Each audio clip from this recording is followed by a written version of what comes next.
Hello students, hello and welcome back to another video. This is Advocate Shaukat Mir. This is our lecture third or part third for the historical background and lecture third for the lecture series of Indian polity for JKPSI or Naib Tehsildar. And beside this, I wanted to announce that this is not merely limited to the syllabus of JKPSI and Naib Tehsildar only. इसके अलावा भी मैं पहले भी कह चुका हूँ, उसके अलावा भी आप बाकी एग्जामिनेशंस के लिए इसका इस्तेमाल जो है वो कर सकते हैं इस कंटेंट का। तो मैंने इसलिए पर्टिकुलरली जेकेपीएसआई और नायब तहसीलदार लिखा है क्योंकि उसके लिए पर्टिकुलरली बच्चों को कहीं से मिल नहीं रहा और वो अपकमिंग एग्जामिनेशन है, इंपॉर्टेंट है। उसके अलावा भी बहुत सारे एग्जामिनेशन है जिनके लिए आप इसका इस्तेमाल कर सकते हैं। ठीक है जी, वो टाइमली मैं आपको बताता रहूंगा। ठीक है जी, तो शुरू करते हैं। ये क्लास थर्ड है हमारी। ठीक है जी, आज हम करेंगे जो हमारा क्राउन रूल था उसको खत्म करेंगे और हिस्टोरिकल बैकग्राउंड को भी हम क्या कर देंगे, आज खत्म कर देंगे। ठीक है जी, साइमन कमीशन, कल हमने गवर्नमेंट ऑफ इंडिया एक्ट 1919 तक पढ़ा था। सॉरी,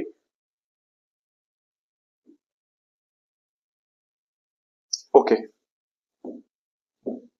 कल हमने गवर्नमेंट ऑफ इंडिया एक्ट 1919 तक पढ़ा था और आज हम शुरू करेंगे साइमन कमीशन से। साइमन कमीशन से आज करेंगे शुरू।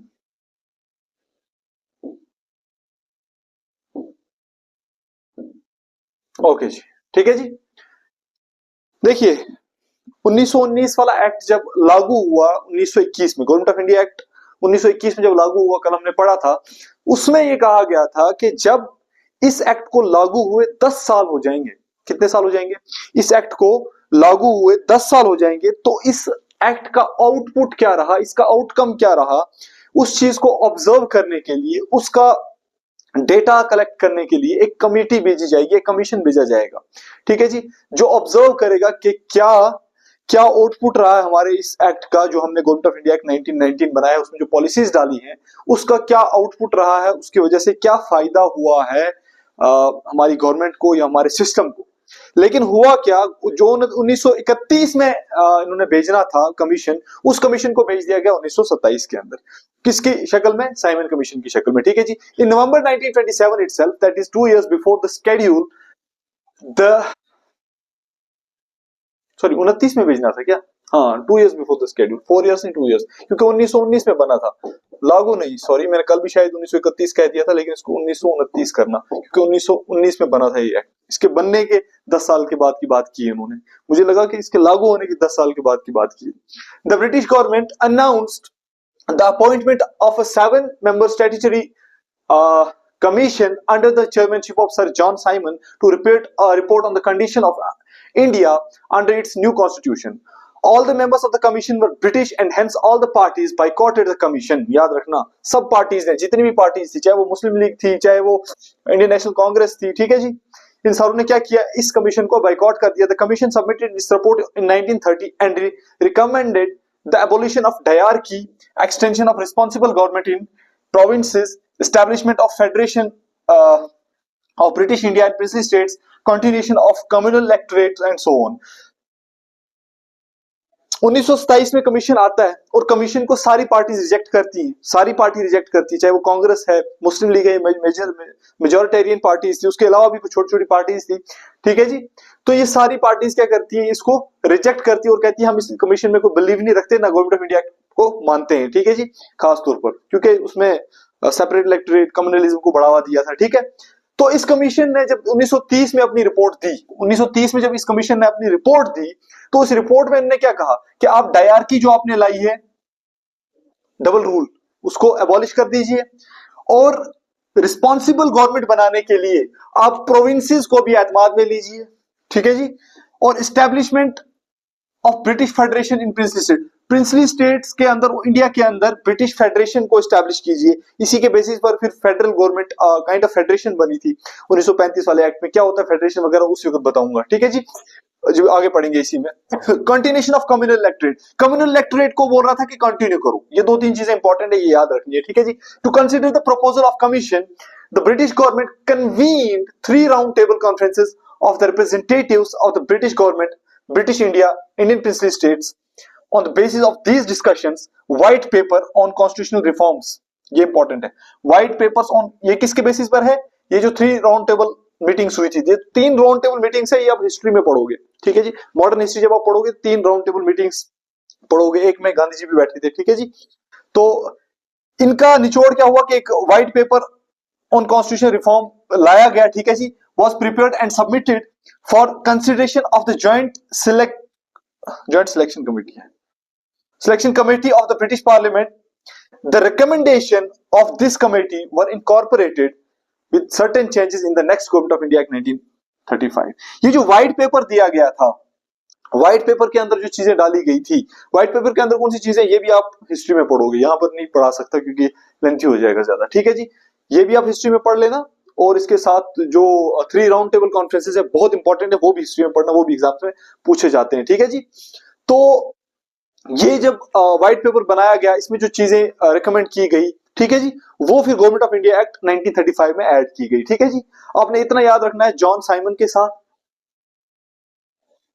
7 मेंबर्स की स्टैट्यूटरी कमेटी बनी थी, ठीक है जी, 7 मेंबर्स का स्टैट्यूटरी कमीशन आया था, ठीक है जी। इन्होंने अपनी रिपोर्ट 1930 में दी, इनको आना 1929 में था, लेकिन आए 1927 के अंदर, 2 साल पहले ही आ गए, ठीक है जी। बाकी और इसमें ये जो 2-3 चीजें मैंने बताई आपको, डायरकी हो गया, प्रोविंसेस में जो एस्टेब्लिशमेंट है उनको एतमाद में लेना है, रिस्पॉन्सिबल गवर्नमेंट को लेने के लिए, बनाने के लिए फेडरेशन, ठीक है जी। उसके बाद व्हाइट पेपर, कॉन्स्टिट्यूशन रिफॉर्म, ये 2-3 पॉइंट इसमें से याद रखने, ठीक है। चलिए next, communal award. Communal award किसने दिया था जी? ये Ramsay MacDonald British prime minister थे उस वक्त के, उन्होंने ये अवार्ड दिया था। क्या है? अगस्त 1932 में Ramsay MacDonald the British Prime Minister announced a scheme of representation of minorities which came to be known as the communal award. देखिए, पहले आपने देखा था कि सिर्फ मुस्लिम्स को सेपरेट इलेक्टोरेट मिला, फिर आपने देखा सिक्स तक गया, एंग्लो इंडियंस तक गया और यूरोपियंस तक गया, मतलब उन तीनों को भी और इंडियन क्रिश्चियंस को भी सेपरेट इलेक्टोरेट दे दिया। अब इन्होंने क्या किया, इसको और एक्सटेंड किया। उन्होंने कहा कि जो सेपरेट इलेक्टोरेट है वो सिर्फ Muslim, Sikh, Indian Christian, Anglo Indians और यूरोपियंस को नहीं, मगर उन सारी कास्ट को दिया जाएगा, ठीक है, चाहे वो शेड्यूल कास्ट है या फिर कोई और दूसरी तीसरी, मतलब जो काइंड ऑफ डिप्रेस्ड क्लास है उस वक्त की, इन सारों को कम्युनल अवार्ड दिया जाएगा, इन सबको सेपरेट इलेक्टोरेट दिया जाएगा। ये था कम्युनल अवार्ड, ठीक है जी। Gandhi ji was distressed over this extension of principle of communal representation to the depressed classes and undertook fast unto death in Yerwada jail, Pune, to get award modified. इस award को modify करने के लिए गांधी जी ने आंदोलन किया और भूखे रहने का आंदोलन किया, और तब तक भूखे रहने का आंदोलन किया, उन्होंने कहा कि अगर मैं मर भी जाऊं तो मैं भूख से नहीं हटूंगा अगर ये इसको मॉडिफाई नहीं करते इस कम्युनल अवार्ड को। At last there was an agreement between the leaders of the Congress and the depressed classes. अच्छा, the agreement known as Pune Pact retained the Hindu joint electorate and gave reserved seats to the depressed classes. देखिए, जो भीमराव अंबेडकर जी थे, ठीक है, भीमराव अंबेडकर ही जीते ना इसमें Poona pact में। हाँ, उन्होंने क्या किया, उन्होंने इसको कहीं ना कहीं सपोर्ट किया था क्योंकि डिप्रेस्ड क्लास को उठाने के लिए था, ठीक है जी। ये जो कम्युनल अवार्ड था इसको कहीं ना कहीं वो सपोर्ट कर रहे थे, ठीक है जी। क्यों? क्योंकि ये डिप्रेस्ड क्लास को उठाने के लिए था, ये डिप्रेस्ड क्लास को उठाने के लिए। तो डिप्रेस्ड क्लास को उठाने के लिए जो ये पूना पैक्ट था ये बना क्यों, देखिए इसकी थोड़ी सी हिस्ट्री देख लेते हैं।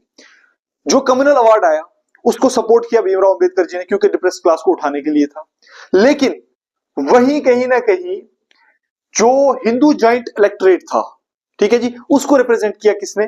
गांधी जी ने, ठीक है जी। जो हिंदू जॉइंट इलेक्टोरेट था इसको रिप्रेजेंट किया किसने? गांधी जी ने, ठीक है। मान लीजिए जो सेपरेट इलेक्टोरेट में आते थे वो अलग हो गए और जो बाकी बच गए, चाहे वो हिंदू लोग बच गए, कोई और अगर क्लास बच गई जो इस सारे सेपरेट इलेक्टोरेट के जुमरे में नहीं आया, तो उसको किसने रिप्रेजेंट किया? गांधी जी ने। तो अब कहीं ना कहीं हिंदुस्तानियों को आपस में लड़ा दिया इन्होंने, ठीक है जी। भीमराव अंबेडकर जी जो है गांधी जी के खिलाफ हो गए, उन्होंने कहा कि नहीं, इसको मॉडिफाई नहीं किया जाना चाहिए। फिर उसके बाद इसमें जब गांधी जी ने आंदोलन किया, वहां भीमराव अंबेडकर जी उसके सपोर्ट में थे, ठीक है। ये कर करके तो लास्ट में एक इनके बीच में एग्रीमेंट हुआ, जिस एग्रीमेंट का नाम था पूना पैक्ट, ठीक है जी। भीमराव अंबेडकर जी के बीच में और गांधी जी के बीच में हुआ पैक्ट जिसका नाम था पूना पैक्ट, और उस पूना पैक्ट की बदौलत फिर उसको थोड़ा मॉडिफाई किया गया कम्युनल अवार्ड को, ठीक है जी। फिर गवर्नमेंट ऑफ इंडिया 1935 में उसकी जो चीजें हैं उनको बताया गया, ठीक है जी। तो ये पूना पैक्ट इंपॉर्टेंट है, ये हिस्ट्री में आप पढ़ेंगे, इसको पढ़ना जरूरी है, ठीक है जी। और ये पूछा जाता है कभी कभी किस किस के बीच में जो है पूना पैक्ट जो है एग्रीमेंट ये हुआ था। फिर उसके बाद गांधी जी ने आंदोलन वगैरह से उठे थे वो, ठीक है जी। और इसमें ये भी पूछा जाता है कि कितने दिन के आंदोलन पर गांधी जी बैठे थे, ठीक है जी, कितने दिन तक वो भूखे रहे थे। गवर्नमेंट ऑफ इंडिया एक्ट 1935, ये हिस्ट्री के टॉपिक्स हैं बेटा। हिस्ट्री में आप, मेरे को ऐसे लगता है कि हिस्टोरिकल बैकग्राउंड जो है ना, आप पहले आप मॉडर्न हिस्ट्री पढ़िए, मॉडर्न हिस्ट्री पढ़ने के बाद हिस्टोरिकल बैकग्राउंड पढ़िए इंडियन पॉलिटी का, तो ज्यादा मजा आएगा, ठीक है जी। तीन ही लेक्चर्स हैं ये, मैं कहता हूं कि ये जो तीसरा लेक्चर मैं पढ़ा रहा हूं, ये 3 लेक्चर्स आप पहले हिस्ट्री पढ़ लीजिए, हिस्ट्री पढ़ने के बाद इन 3 लेक्चर्स को देखिए, तो आपको ज्यादा समझ आएगी।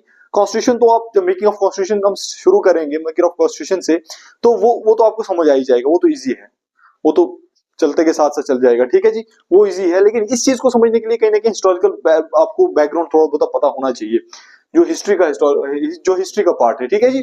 गवर्नमेंट ऑफ इंडिया एक्ट 1935, इस एक्ट ने क्या किया, इस एक्ट ने एक काइंड ऑफ कहते हैं ब्लूप्रिंट ऑफ कॉन्स्टिट्यूशन दे दिया इंडिया को, हम ये कह सकते हैं ब्लूप्रिंट ऑफ कॉन्स्टिट्यूशन इंडिया को दे दिया। और इस एक्ट के अंदर 321 सेक्शन थी और 10 शेड्यूल्स थे, ठीक है जी। इस एक्ट में क्या क्या हुआ क्या नहीं वो बाद में देखेंगे। आज भी ये माना जाता है और ये फैक्ट भी है कि जो इंडियन कॉन्स्टिट्यूशन है वो कहीं ना कहीं मतलब गवर्नमेंट ऑफ इंडिया एक्ट 1935 का कॉपी पेस्ट, जो क्रिटिसिज्म जिन लोगों ने दिया उन्होंने ये भी कहा कि जो हमारा इंडियन कॉन्स्टिट्यूशन है, जब कॉन्स्टिट्यूशन ड्राफ्ट किया गया 1950 में, ठीक है जी, 50 के आसपास जब भी ड्राफ्ट किया गया, तो जब क्रिटिसिज्म आया लोगों की तरफ से कॉन्स्टिट्यूशन के लिए, उन्होंने साफ साफ कह दिया कि ये गवर्नमेंट ऑफ इंडिया एक्ट 1935 का कॉपी पेस्ट है। मतलब इंग्रेडिएंट्स को वो नहीं देख रहे थे, तो कह रहे थे कि कॉपी पेस्ट। तो government of India act 1935 important है हमारे कॉन्स्टिट्यूशन को लेकर, क्योंकि इसकी बहुत सारी चीजों को हमने कॉपी किया है कॉन्स्टिट्यूशन में, ठीक है जी। क्या क्या फैक्ट फीचर्स हैं इस एक्ट के? It provided for the establishment of all India federation consisting of province and princely states as unit. देखो फेडरेशन क्या होता है, फेडरल गवर्नमेंट क्या होती है, जहां पर 2 सेंटर्स होते हैं, डिसेंट्रलाइजेशन जहां पर होती है उसको फेडरेशन कहते हैं। यूनिटरी क्या होता है, एक, मतलब इन्होंने मान लीजिए सेंटर में एक अलग सरकारें बनाई और प्रोविंसेस में अलग सरकारें बनाई, ये फेडरेशन बनी, ठीक है जी, इसको हम फेडरेशन कहते हैं, जहां दो पार्ट्स में चीजों को डिवाइड किया जाता है, ठीक है जी। लेकिन अब कहीं कहीं ऐसा होता है कि फेडरेशन होती है 2 पार्ट्स में डिवाइड किया जाता है और दोनों पार्ट्स का अलग अलग सिस्टम होता है, यूनानिमसली वो एक होकर काम करते हैं सेंट्रल लेवल पर या फॉरेन अफेयर्स के लिए, लेकिन फेडरेशन होती है। कहीं कहीं ऐसा होता है कि 2 लेवल्स पर डिवाइड किया जाता है लेकिन यूनिटरी बेसिस होता है। यूनिटरी बेसिस का मतलब ये हो गया कि मान लीजिए इंडिया के अंदर है सेंटर जो है, जो हमारी यूनियन गवर्नमेंट है, वहां पर एक ऐवान है पूरा, ठीक है जी, जो कानून वगैरह बनाते हैं। ऐसे स्टेट्स के अंदर भी हैं, वहां भी ऐवान है, वहां भी कानून बनते हैं, लेकिन सोल पावर किसके पास है? सोल पावर है सेंटर के पास, ठीक है जी। तो इसको हम कहते हैं फेडरेशन विद यूनिटरी वाइज, ठीक है जी। तो फेडरेशन का मतलब क्या होता है? डिवाइड करना, 2 पार्ट्स में बांटना, ठीक है जी। All India federation consisting of provinces and princely states, ठीक है जी। इसमें क्या क्या था? प्रोविंसेस थे और प्रिंसली स्टेट्स वो एज ए यूनिट काम कर रहे थे और सेंटर की जगह था, ठीक है जी। The act divided the power between the centre and units in terms of 3 federal lists, ठीक है जी। For centre 59 items, for provinces 54 items and concurrent list for both with 36 items, ठीक है जी। ये इंपॉर्टेंट चीज है। देखिए यहां पर जो आज हम देखते हैं ना, यूनियन लिस्ट, कंकरेंट लिस्ट और स्टेट लिस्ट, हम 3 लिस्ट देखते हैं जिनमें मैंने आपको पहले बताया था इन पे कानून वगैरह बनाए जाते हैं। ये कंसेप्ट भी कहीं ना कहीं 1935 एक्ट का है, ठीक है जी। कैसे? इस एक्ट ने क्या किया, पावर्स को सेंटर और उसकी यूनिट्स में डिवाइड कर दिया। सेंटर को 59 आइटम्स पे कानून बनाने के लिए ताकत दे दी। सेंटर को 59 आइटम्स पे कानून बनाने के लिए ताकत दे दी, और इसको हमने जो ये 59 आइटम थी, इनकी जो लिस्ट बनी जिसपे सिर्फ सेंटर कानून बना सकता था, इसको कह दिया फेडरल लिस्ट। इसको क्या कह दिया? Federal list. फिर उसके बाद प्रोविंशियल लिस्ट बनी, ठीक है जी, जिसमें 54 आइटम्स थी, 54 आइटम्स थी, ठीक है जी। इसमें कानून कौन बनाता? प्रोविंसेस बनाते, ठीक है जी। और फिर एक कंकरेंट लिस्ट थी जिसपे प्रोविंस भी कानून बना सकता था और सेंटर भी कानून बना सकता था। इसमें कितनी आइटम्स थी? 36 आइटम्स थी, ठीक है जी। तो ये बन गई कितनी लिस्ट यहाँ पर? Federal list. और यहाँ प्रोविंशियल लिस्ट जिसको आज हम स्टेट लिस्ट कहते हैं, ठीक है जी, और कंकरेंट लिस्ट, तो ये कंसेप्ट भी यहीं से आया है, ठीक है जी। Residuary powers were given to the viceroy, residuary कौन सी, कुछ इंपॉर्टेंट, ठीक है जी, जो रिजर्व पावर्स थी पहले आपने देखा था। However the federation never came into being as princely states did not join it, princely states ने इस फेडरेशन को ज्वाइन ही नहीं किया, तो ये फेडरेशन कभी कभी वजूद में आ ही नहीं पाई, क्योंकि प्रिंसली स्टेट ने सीधा सीधा मना कर दिया था। It abolished dyarchy in the provinces and introduced provincial autonomy, dyarchy abolish करने के लिए किसने कहा था, साइमन कमीशन ने, तो इसने यहाँ पे इंप्लीमेंट कर दिया, डायरकी को अबॉलिश कर दिया। और provincial autonomy, provincial autonomy, autonomy का मतलब क्या होता है, खुद मुख्तारी, सेल्फ डिपेंडेंट, सॉवरन, ठीक है जी। और प्रोविंशियल ऑटोनॉमी कहां पर इंट्रोड्यूस कर दी, प्रोविंसेस के अंदर। The provinces were allowed to act as autonomous units of administration in their defined spheres. Moreover the act introduced responsible governments in provinces, that is the government was required to act with the advice of minister responsible to the provincial legislature. This came into effect in 1937 as was discontinued in 1939, ठीक है जी। Provincial autonomy तो provinces को दे दी, provincial autonomy का मतलब क्या होगा कि जो प्रोविंसेस की लेजिस्लेचर्स हैं, ठीक है जी, जो प्रोविंसेस की लेजिस्लेटिव बॉडीज है, जो लेजिस्लेचर है प्रोविंसेस का, ठीक है जी, उनके पास ताकतें दे दी गई कि आप खुद कानून बनाइए, अपनी एक रिस्पॉन्सिबल गवर्नमेंट बनाइए, अपने काउंसिल ऑफ मिनिस्टर बनाइए, जो आपको एड एंड एडवाइस देंगे कानून बनाने के लिए, गवर्नमेंट चलाने के लिए, ठीक है जी। और ये काम 1937 में शुरू हुआ, मतलब प्रोविंशियल ऑटोनॉमी 1937 में शुरू हुई, लेकिन 1939 में इसको वापस से डिसकंटिन्यू कर दिया गया क्योंकि अंग्रेजों को खतरा लग गया, ठीक है जी। उसके बाद इस एक्ट ने क्या किया, it provided for the adoption of dyarchy at centre, centre में डबल रूल, इसको अडॉप्ट किया गया कि सेंटर में डबल रूल को करो, सेंटर में डायरकी लाओ। Consequently the federal subjects were divided into reserved subjects and transferred subject, however this provision of the act did not come into operation at all. जो federal subjects थे इनको भी अब इन्होंने डिवाइड कर दिया। फेडरल सब्जेक्ट्स कौन से आ गए यहां पर, फेडरल सब्जेक्ट्स कौन से आ गए, कह सकते हैं हम कंकरेंट लिस्ट के, क्योंकि जिसपे सेंटर भी कानून बना सकता था और सेंटर भी, या फिर ऐसे सब्जेक्ट्स जो प्रोविंसेस के पास भी थे और सिर्फ प्रोविंसेस को दे दिए गए थे, मतलब जो सिर्फ सेंटर के पास थे पहले, अब उनको फेडरल कर दिया था, ठीक है जी। तो ऐसे सब्जेक्ट्स जो कहीं ना कहीं इंक्लाइन हुए थे प्रोविंसेस की तरफ, वो आ जाते थे किसमें, फेडरल सब्जेक्ट्स में। तो फेडरल सब्जेक्ट में जो इंपॉर्टेंट सब्जेक्ट्स थे उनको इन्होंने डाल दिया रिजर्व सब्जेक्ट्स में और कुछ ट्रांसफर सब्जेक्ट में डिवाइड कर दिया। मगर ये सिस्टम भी इनका फेल हो गया और सेंटर की डायरकी भी इनकी लगभग, जो सेंटर में डायरकी ने अडॉप्ट की उसको भी लगभग ये खो गए, फेल कर दिया, ठीक है जी, नहीं चल पाया ये सिस्टम भी। It introduced bicameralism in 6 out of 11 provinces. Thus, the legislature Bengal, Bombay, Madras, Bihar, Assam, and United Province were made bicameral, consisting of legislative council, upper house, and legislative assembly, lower house. However, many restrictions were placed on them. ठीक है जी, कुछ इलाकों में, 6 इलाकों में, 11 में से 6 provinces के अंदर इन्होंने बाइकैमरलिज्म लाया। ये क्या होता है बाइकैमरलिज्म, बता चुका हूं, ठीक है जी। डबल इंजन सरकार समझ लीजिए आप, ठीक है जी। हाउस ऑफ पीपल और काउंसिल ऑफ स्टेट्स कह सकते हैं आज हम इसको, ठीक है, तब लेजिस्लेटिव काउंसिल कहते थे, ठीक है। तो सेंटर सॉरी प्रोविंसेस में लेजिस्लेटिव काउंसिल आज भी, इन रिसेंट पास्ट आप देखेंगे जम्मू कश्मीर में भी लेजिस्लेटिव काउंसिल होती थी और हाउस ऑफ पीपल भी था, ठीक है जी, जहां एमएलसी बन के जाते थे लेजिस्लेटिव काउंसिल में और एमएलए बन के जाते थे लेजिस्लेटिव असेंबली में, ठीक है जी। तो ये बाइकैमरलिज्म जो है प्रोविंसेस के अंदर उन्होंने दे दिया।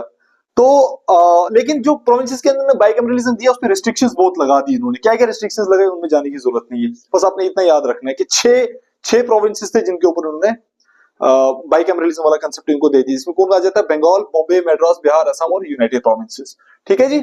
It further extended the principle of communal representation by providing separate electorate for depressed class, scheduled class, women and labor workers. एक और सेपरेट इलेक्टोरेट आ गया, किस किस के लिए, डिप्रेस्ड क्लास के लिए, वुमेन के लिए और लेबरर्स के लिए एक और सेपरेट इलेक्टोरेट, मतलब और बांटो इंडिया को। It abolished the Council of India established by the Government of India Act of 1858. The Secretary of State for India was provided with a team of advisors, ठीक है जी। जो काउंसिल्स ऑफ इंडिया बनी थी, ठीक है, जो government of India act 1858 के banner के अंदर बनी थी, ठीक है जी, उन काउंसिल्स को एबॉलिश कर दिया और जो सेक्रेटरी ऑफ स्टेट था इंडिया का, सेक्रेटरी ऑफ स्टेट था इंडिया का, उसको एक एडवाइजर्स की टीम दे दी कि आप इनके साथ काम करो, जो काउंसिल्स थी उनको खत्म कर दिया, ठीक है। चलिए next, it extended franchise, about 10% of the total population got the voting right. Franchise को एक्सटेंड किया। क्या थी ये फ्रेंचाइज, मैंने कल आपको बता दिया था पिछले लेक्चर में, ठीक है जी। फ्रेंचाइज का मतलब क्या होता है सारा समझाया, ठीक है। और इसमें इनने क्या किया, about 10% of the total population goat the voting right. अब फ्रेंचाइज में इनने ये किया कि 10% पॉपुलेशन जो थी, सिर्फ 10% पॉपुलेशन थी जिनको वोटिंग राइट्स मिले, बाकी कहां गए, ठीक है जी। इस जब हमने फ्रेंचाइज एक्सटेंड की तो 10% पॉपुलेशन थी जिनको वोटिंग राइट्स मिले, ठीक है जी। It provided for the establishment of reserve bank of India to control the currency and credit of the country. Reserve bank of India की एस्टेब्लिशमेंट के लिए इन्होंने क्या कहा कि इसको एस्टेब्लिश करो, ठीक है जी। मतलब reserve bank of India establish किया गया, ठीक है, करेंसी को कंट्रोल करने के लिए और जो कंट्री के क्रेडिट्स थे उनको कंट्रोल करने के लिए।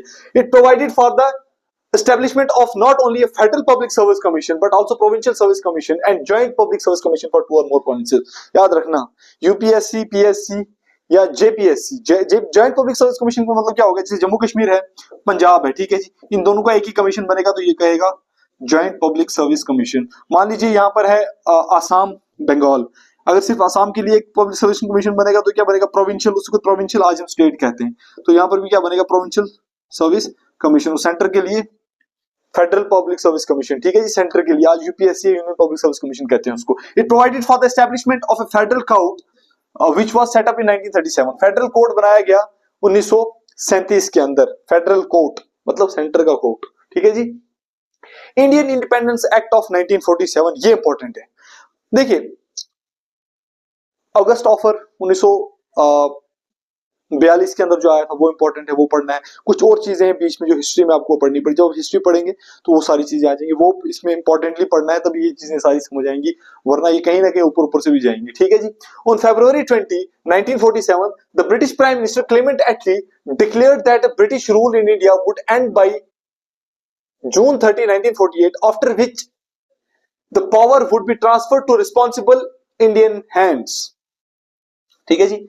20 फरवरी 1947 को प्राइम मिनिस्टर क्लेमेंट एटली जो थे उसके ब्रिटेन के प्राइम मिनिस्टर, उन्होंने कहा कि भैया जो हिंदुस्तान है उसको हम आजाद कर रहे हैं और हम जो पावर्स हैं वो हम सेफ हैंड्स में देंगे, ठीक है जी, और जो ब्रिटिश रूल है इंडिया के अंदर वो हम खत्म कर देंगे। लेकिन हुआ क्या, यहां पर मुस्लिम लीग को थोड़ा सा मसला हो गया। मुस्लिम लीग ने कहा कि भैया नहीं, अगर हिंदुस्तान आजाद हो गया हम दबाए जाएंगे या कुछ किंग XYZ जो भी, ठीक है। उन्होंने क्या किया, उन्होंने कहा कि भैया नहीं, ये हमें एक्सेप्टेबल नहीं है एक्ट, हमें चाहिए एक अलग नेशन। अब हो गया मसला। फिर क्या हुआ, फिर बिल्कुल इस एक्ट में ऐड किया गया और कहा गया कि अलग नेशन बनेगा, ठीक है जी। और कब हुआ ऐसा, सॉरी इन्होंने कहा था 30 जून 1948 को एंड हो जाएगा, लेकिन क्या हुआ, फिर मुस्लिम लीग की डिमांड एक्सेप्ट की गई, 2 नेशंस बनाए गए, ठीक है जी। और कहा गया कि जो कॉन्स्टिट्यूंट असेंबली बनी है इंडिया की, वो जो कॉन्स्टिट्यूशन बनाएगी वो सिर्फ उन पे लागू होगा जो इसके साथ खड़ा रहना चाहेंगे, जो नहीं खड़ा रहना चाहेंगे वो आजाद हो जाए। फिर 14-15 अगस्त की मिडनाइट को पाकिस्तान अलग हो गया, इंडिया अलग हो गया, ठीक है जी। बहुत सारे लोग मरे, कोई उधर जा रहा था, कोई इधर आ रहा था, ठीक है जी। तो ऐसे ऐसे करके बन गए 2 डोमिनेंट, ठीक है जी। और उसके बाद फिर first governor general of India बनाया गया वाइस रॉय लॉर्ड माउंटबेटन को, ठीक है जी। खैर वो आगे हम पढ़ लेंगे इसी में, ठीक है जी। This announcement was followed by the agitation Muslim League demanding partition of the country. मैंने अभी बताया आपको। Again on 3 June 1947 the British government made it clear that any constitution framed by the Constituent Assembly of India formed in 1946 cannot apply to those parts of the country which were unwilling to accept it, ठीक है जी। जो भी constitution frame किया जाएगा वो उन parts पे नहीं जाएगा जो उसको एक्सेप्ट करना नहीं चाहते थे, ठीक है जी। On the same day June 3, 1947 Lord Mountbatten the viceroy of India put forth the partition plan known as Mountbatten Plan। Partition plan किसने लाया था, लॉर्ड माउंटबेटन ने। इसको क्या कहते थे, माउंटबेटन प्लान, ठीक है जी। The plan was accepted by Congress and the Muslim League immediate effect was given to the plan by enacting the Indian Independence Act 1947, ठीक है जी। क्या थे इसके ingredients, it ended the British rule in India and declared India as an independent and sovereign state from August 15, 1947, ठीक है जी। British rule को खत्म कर दिया इंडिया के अंदर और कहा गया कि 15 अगस्त 1947 के बाद इंडिया खुद मुख्तार माना जाएगा, सॉवरन माना जाएगा, ठीक है जी, सॉवरन माना जाएगा, इंडिपेंडेंट माना जाएगा, इसके पास ऑटोनॉमी आ जाएगी, ठीक है जी। It provided for the partition of India and creation of two independent dominions, India and Pakistan, with the right to secede from the British commonwealth, ठीक है जी।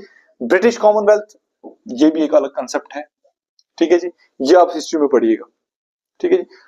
पहले इंडिया पार्ट था ना ब्रिटिश कॉमनवेल्थ का, लेकिन अब क्या मतलब ब्रिटिश की, ये समझ लीजिए ब्रिटिश की प्रॉपर्टी, ठीक है जी। अब ब्रिटिश की प्रॉपर्टी इंडिया उसको पार्ट नहीं रहा, ब्रिटिश की प्रॉपर्टी का पार्ट नहीं रहा, ठीक है जी। अब क्या हुआ, अलग कर दिया और अलग करके दो पार्ट्स में डिवाइड कर दिया, इंडिया और पाकिस्तान, ठीक है जी।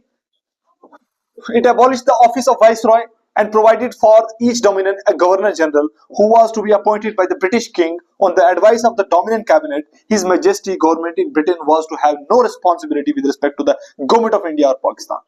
ठीक है जी, हाँ जी।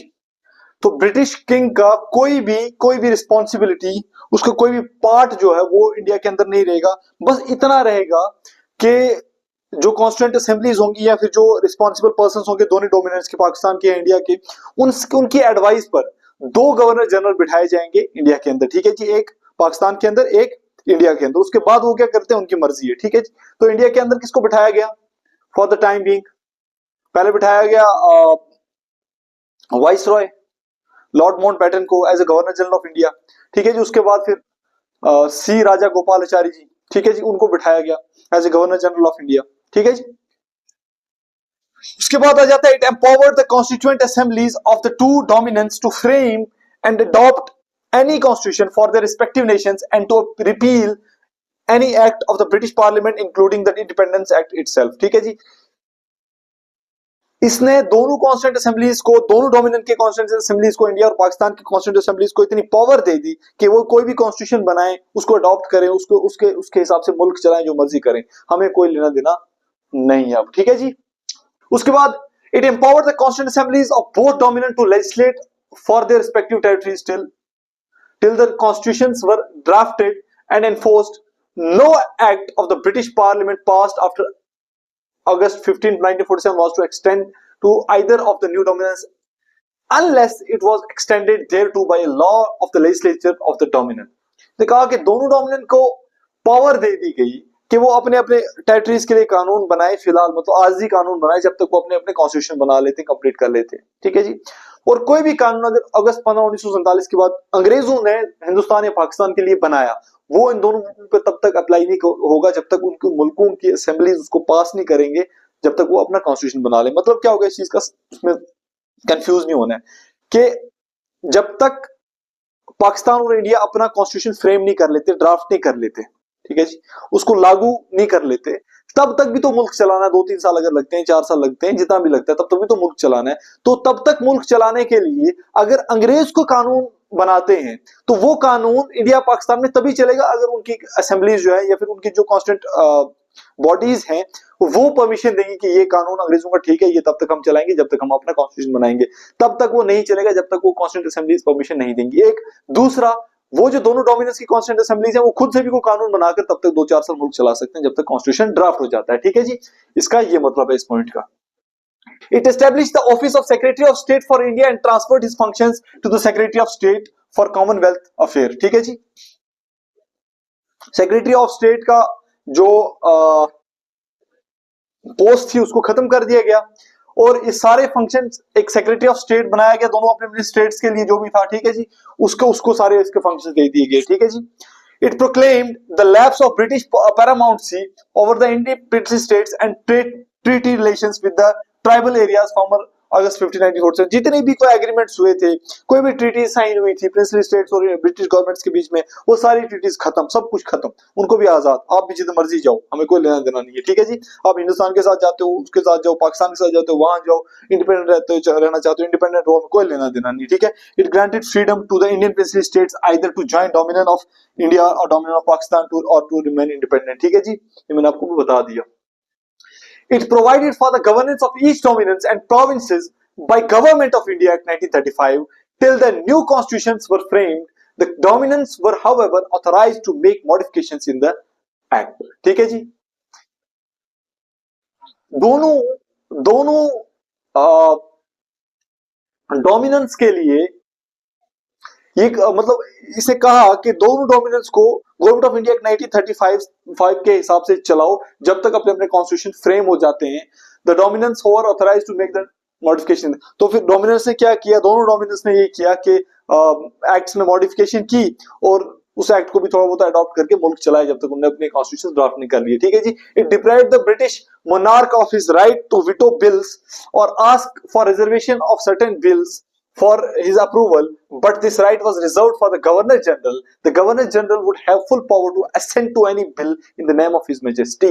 ये एक चीज अभी बकाया रह गई क्या, कि His Majesty के नाम पर गवर्नर के पास ये पावर थी, विटो पावर थी। अच्छा, विटो पावर क्या होता है, पहले ये चीज देखते हैं। देखिए, इस वक्त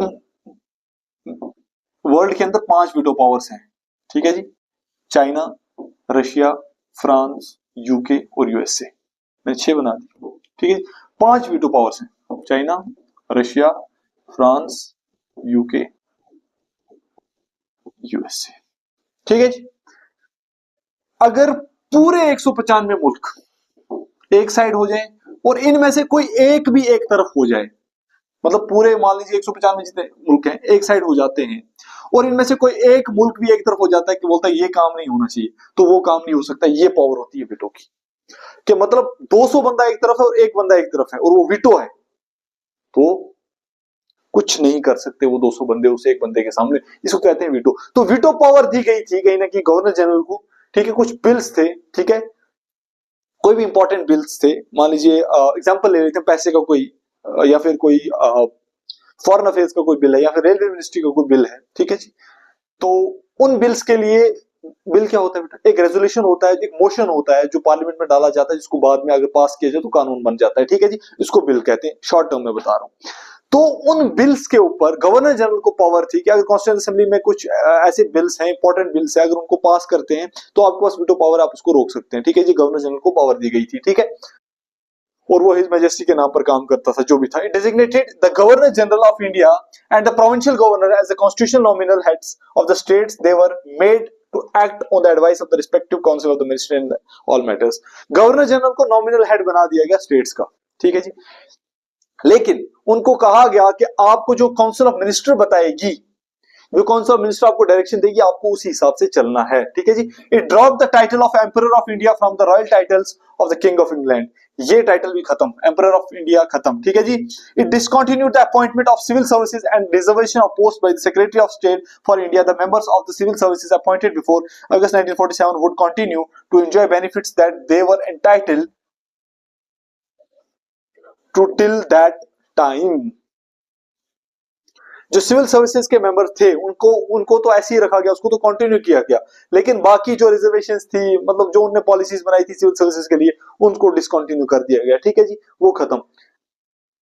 at the stroke of midnight of 14-15 August 1947, the British rule came to an end and power was transferred to the new independent dominance of India and Pakistan. ठीक है जी। Lord Mountbatten became the first Governor General of new Dominion of India. He swore in Jawaharlal Nehru was the first Prime Minister of independent India. The Constituent Assembly of India formed in 1946 became the Parliament of India, Indian dominant. ठीक है जी। जो constituent assembly बनी थी India की 1946 में, इसी को बाद में पार्लियामेंट ऑफ इंडिया कह दिया गया। यही पार्लियामेंट ऑफ इंडिया बना और हमारे प्राइम मिनिस्टर पहले बने कौन, पंडित जवाहरलाल नेहरू जी। ठीक है जी। जिनको शपथ ग्रहण किसने करवाया, गवर्नर जनरल ने। ठीक है जी, गवर्नर जनरल ने। ठीक है जी। ठीक है जी। तो ऐसे मिल गई हमें आजादी। ये हो गया हमारा हिस्टोरिकल बैकग्राउंड खत्म। जो इंटरिम गवर्नमेंट थी, ठीक है जी, जो इंटरिम गवर्नमेंट 1946 में बनी थी, ठीक है, उसमें कौन कौन था जी, उसमें क्या मसला था? वाइस प्रेसिडेंट ऑफ काउंसिल कौन था जी? एक्सटर्नल अफेयर कॉमनवेल्थ रिलेशन किसके पास थे? जवाहरलाल नेहरू के पास। सरदार वल्लभ भाई पटेल के पास क्या था? Home ministry of home affairs, information and broadcasting. Rajendra Prasad food and agriculture. John Mathai industries and supplies. Jagjivan Ram labour. Sardar Baldev Singh defence. CH Bhabha work and mines and powers. Liaquat Ali Khan finance. Abdul Rab Nishtar post and air. Asif Ali railway and transport. Raja Gopalachari यही बने थे गवर्नर जनरल ऑफ इंडिया भी first, याद रखना। Education and arts I Chundrigar commerce, Ghazanfar Ali Khan health, Jogendra Nath Mandal law. ठीक है जी। उसके बाद जो पहली कैबिनेट बनी फ्री इंडिया की, प्राइम मिनिस्टर एक्सटर्नल अफेयर्स के और कॉमनवेल्थ और साइंस रिसर्च के मिनिस्टर जवाहरलाल नेहरू। सरदार वल्लभ भाई पटेल जी को क्या दिया गया, home information broadcasting and state. Rajendra Prasad food and agriculture. Maulana Abdul Kalam Azad education. John Mathai railways. Shanmugam Chetty, R K Shanmugam Chetty finance. Doctor B are Ambedkar law. Jagjivan Ram labour. Sardar Baldev Singh defence. Rajkumari Amrit Kaur health. C H Bhabha commerce. Rafi Ahmed Kidwai communication. Shyama Prasad Mukherjee important industrial supply. V N Gadgil work mines and power. ये first cabinet of free India है और ये interim government है India की। ठीक है जी। तो ऐसे ऐसे करके हमारा हिंदुस्तान हो गया लगभग आजाद। ठीक है जी। Thank you, thanks a lot, good bye, take care and do share and subscribe to this channel. ठीक है जी। और मैं क्या ही कह सकता हूँ, अपील अपील अपील। और इसका जो पीडीएफ का लिंक जो है वो डिस्क्रिप्शन में मिलेगा, कमेंट सेक्शन में भी पिन कर दूंगा, वो आप टेलीग्राम से ले लीजिए। ठीक है जी। Thank you, thanks a lot, good bye, take care, bye bye.